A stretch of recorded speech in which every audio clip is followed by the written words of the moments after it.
મનસુખ માંડવિયાનું એક મહત્વપૂર્ણ નિવેદન સામે આવ્યું છે। પાક વીમા જેવી નાની મોટી વાતોને ભૂલી જજો અને આ વખતે દેશના ભવિષ્ય માટે મતદાન કરજો। આ અપીલ કેન્દ્ર પ્રધાન મનસુખ માંડવિયાએ સુરતમાં સભાને સંબોધન દરમિયાન કરી હતી। મહત્વનું છે કે સૌરાષ્ટ્રના ખેડૂતોમાં પાક વીમાની રકમ ન મળવાને લઈને રોષની લાગણી ફેલાયેલી છે। છેલ્લા કેટલાય સમયથી ખેડૂતો પાક વીમાને લઈને વિરોધ દર્શાવી રહ્યા છે। ત્યારે આ મુદ્દો પારખી ગયેલા કેન્દ્રીય પ્રધાન મનસુખ માંડવિયાએ સૌરાષ્ટ્રના ખેડૂતોને એક અપીલ કરી।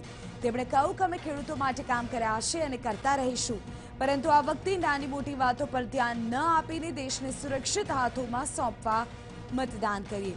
સુરતના વરાછામાં યોજાયેલી સભા દરમિયાન તેમણે આ વાત કરી હતી।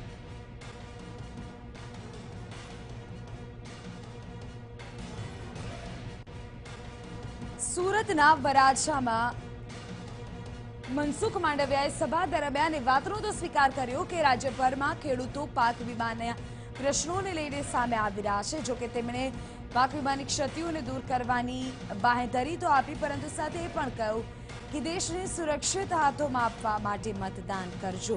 વીમો નહીં મળ્યો હોય તો આપી દઈશું, તમામ પ્રયત્નો ખેડૂતો માટેના યથાવત રહેશે તેવું પણ કહ્યું। પરંતુ એ વાતનો સ્વીકાર પણ તેઓ કર્યો કે राज्य सरकार और केंद्र सरकार थी खेडूतों ने કેટલાક પ્રશ્નો છે। પાક વીમાના પ્રશ્નો છે, પોષણક્ષમ ભાવના પ્રશ્નો છે, સિંચાઈના પાણીના પ્રશ્નો છે। જો કે તેઓએ કહ્યું કે આ તમામ નાની મોટી બાબતો ભૂલી જજો। પાર્ટીના ઉમેદવારો ચૂંટણી લડી રહ્યા છે। દોસ્તો, નાની મોટી વાત ભૂલી જજો। અરે કોઈને વીમો વધતો ઓછો મળ્યો છે તો અમે આપીશું, ઘણું કર્યું છે, કરતા રહેશું। કદાચ બધી સમસ્યા સોલ્વ નહીં થઈ હોય તો અમે કરવાનો પ્રયાસ કરીશું, તમારા છીએ। પરંતુ આ દેશની ચૂંટણી એની નાની મોટી બાબતોના લેખાજોખા કરવા માટેની ચૂંટણી નથી, દેશનું ભવિષ્ય નક્કી કરવાની ચૂંટણી છે। ત્રિરંગા ઝંડાની આન બાન અને શાન માટેની ચૂંટણી છે।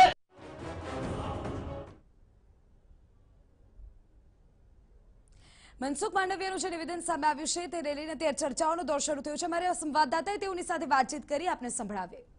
રાષ્ટ્રીય અધ્યક્ષ અમિત શાહ આજે કોડીનારથી સભા સંબોધશે, ત્યારે આપણી સાથે કેન્દ્રીય મંત્રી મનસુખ માંડવિયા ઉપસ્થિત છે। સીધી તેમ સાથે વાત કરીએ।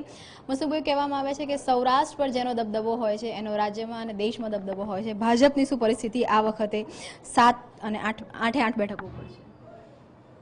સૌરાષ્ટ્રની 7 અને કચ્છની 8 લોકસભા સીટ, એ ખાસ કરીને સૌરાષ્ટ્રની લોકસભા સીટ ગણવામાં આવે છે। સૌરાષ્ટ્રની અંદર આ વખતે જનતાની અંદર ભારતીય જનતા પાર્ટીને મત આપવાનો ઉત્સાહ એટલા માટે છે, આપણા નરેન્દ્રભાઈ દેશના પ્રધાનમંત્રી છે અને દેશનું ગૌરવ કરી રહ્યા છે।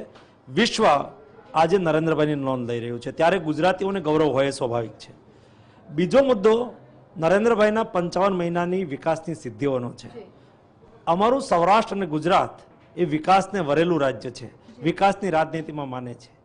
2 અને ત્રીજું, દેશમાં પુનઃ નરેન્દ્રભાઈને પ્રધાનમંત્રી બનાવવા માટે દેશના યુવાનો, દેશની મહિલાઓ એ આગળ આવી રહી છે।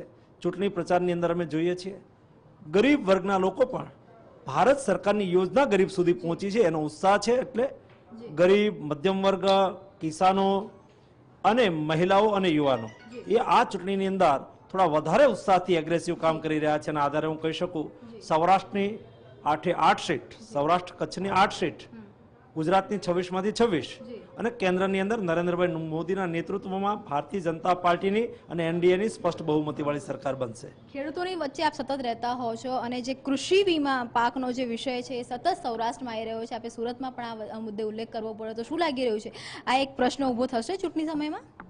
સમગ્ર ગુજરાતની અંદર કોંગ્રેસના ઇતિહાસમાં વીમો ના આપ્યો હોય આટલો 2600 કરોડ રૂપિયાનો વીમો ભારત સરકારે ગુજરાતના કિસાનો માટે મંજૂર કર્યો છે। કેટલીક જગ્યાએ કેટલાક હપ્તામાં ચૂકવણી થઈ ગઈ છે, કેટલીક ચૂકવણી બાકી છે। એ ઉપરાંત દરેક 2 હેક્ટરથી નાના કિસાનો એના એકાઉન્ટમાં પહેલો હપ્તો એટલે 2000 રૂપિયા પડી ગયા છે અને બાકીની રકમ આગામી દિવસોની અંદર આવવાની છે। મનસુખભાઈ, ખેડૂતોનું એક માનવું છે અને કેટલાક ખેડૂતો એવું કહી પણ રહ્યા છે કે અહીંયા વાલા દવલાની નીતિ અપનાવાઈ રહી છે, અથવા તો કેટલાક ખેડૂતોને આનો જે કહી શકાય લાભ મળી રહ્યો છે અને કેટલાક વંચિત રહી રહ્યા છે, તો આની માટે કંઈક પોલિસી તપાસ કરવામાં આવશે? એના માટે થઈને એક ક્રોપ કટિંગની આખી પોલિસી છે। દરેક ગામની અંદર ક્રોપ કટિંગના આધારે, એના આંકડાના આધારે વીમો મળતો હોય છે। એને લઈને કેટલાક ગામમાં ક્રોપ કટિંગ ના આંકડા જે રીતે આવ્યા છે એ રીતે વીમો ચૂકવાયો છે, છતાં પણ કિસાનોને કંઈ કહેવાનું હોય તો અમે કિસાનોની ફરિયાદ અને કિસાનોની વાતને સાંભળીએ છીએ અને ભવિષ્યની અંદર એનો યોગ્ય ઉકેલ આવે એ દિશાની અંદર પણ અમે કોશિશ કરીશું. મનસુખભાઈ, લલિત વસોયાએ ગઈકાલે આક્ષેપ કર્યો છે કે ભાજપ દ્વારા જેમ જેમ ચૂંટણી નજીક આવી રહી છે, અલગ અલગ જગ્યા પર જિલ્લા પંચાયત અને નગરપાલિકાના લોકોને તોડવામાં આવી રહ્યા છે, પૈસા આપવામાં આવી રહ્યા છે જીત માટે. આ આક્ષેપને કઈ રીતે જુઓ છો? હવે વિષય તો કોંગ્રેસનો છે. કોંગ્રેસ ઉપર કોંગ્રેસના ચૂંટાયેલા લોકપ્રતિનિધિઓ વિશ્વાસ ગુમાવે અને કોંગ્રેસ છોડીને ભારતીય જનતા પાર્ટીના ઘરમાં પ્રવેશ કરે. ઘર સાચવવાની જવાબદારી તો પોતાની હોય છે ને, એ કોંગ્રેસની હોય છે ને. પોતાની નિષ્ફળતા બીજાના ઉપર થૂકવી એ મને મારી દ્રષ્ટિએ યોગ્ય નથી લાગતું. અત્યારે જે રીતે કોંગ્રેસ તૂટી રહી છે, તાલુકા પંચાયતના સભ્યો, જિલ્લા પંચાયતના સભ્યો, નગરપાલિકાના સભ્યો, ધારાસભ્યો વગેરે કોંગ્રેસને રામ રામ કરીને ભારતીય જનતા પાર્ટીમાં એટલા માટે આવી રહ્યા છે.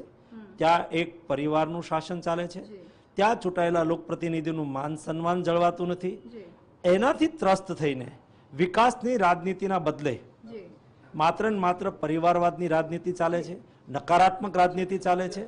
એ રાજનીતિથી ત્રસ્ત થઈને લોકો ભારતીય જનતા પાર્ટીમાં સામેલ થઈ રહ્યા છે, જેને અમે આવકારીએ છીએ. અંતિમ સવાલ, આજ સોમનાથથી લાલકૃષ્ણ આડવાણીએ યાત્રા શરૂ કરી હતી, યાત્રિક તરીકે ઓળખાયા હતા. આજે 2019માં ફરી એકવાર અમિત શાહ અહીં આવી રહ્યા છે. લાગી રહ્યું છે સોમનાથ દાદાના આશીર્વાદ એલકે આડવાણી વગર પણ ભાજપ સાથે રહેશે?